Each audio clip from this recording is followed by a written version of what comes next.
Den kolde krig startede i 1945 efter Tysklands nederlag.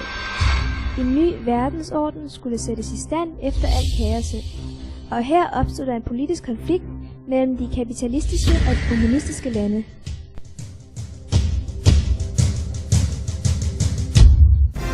Jeg er John F. Kennedy, Amerikas præsident. Jeg er Nikita Khrushchev, den sovjetiske leder. De kommunistiske svin. Sluk de kremlkrigsmænd. Stormagterne USA og Sovjetunionen spillede en væsentlig rolle. Efter 2. verdenskrigs slutning blev Tyskland opdelt i Vesttyskland og Østtyskland. Østtyskland var under kommunistisk styre, det vil sige en del af Sovjetunionen.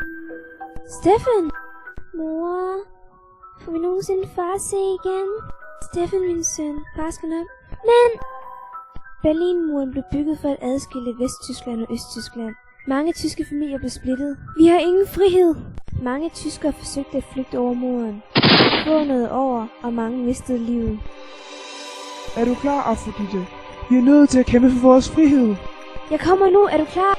Ja, kom bare. Ha! Berlinmuren skal ned. Giv os vores frihed tilbage. Alle frie mennesker er borgere i Berlin, hvor de end lever. Og som fri mand siger jeg derfor med stolthed disse ord. Ich bin eine Berliner. Yeah! Den 9. november 1989. Berlinmurens fald. Frihed til den tyske befolkning. Kan jeg låne nogle penge?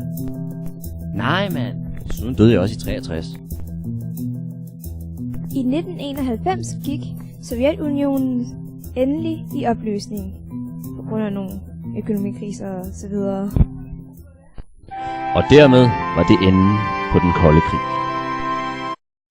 No, no, no, no more tomorrow.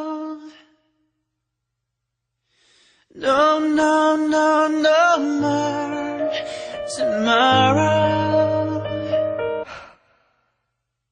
사랑은 받는다고 갖는 게, 시간은 걷는다고 가는 게, 사람은 숨 쉰다고 사는 게 아닌데. Baby, there's no tomorrow.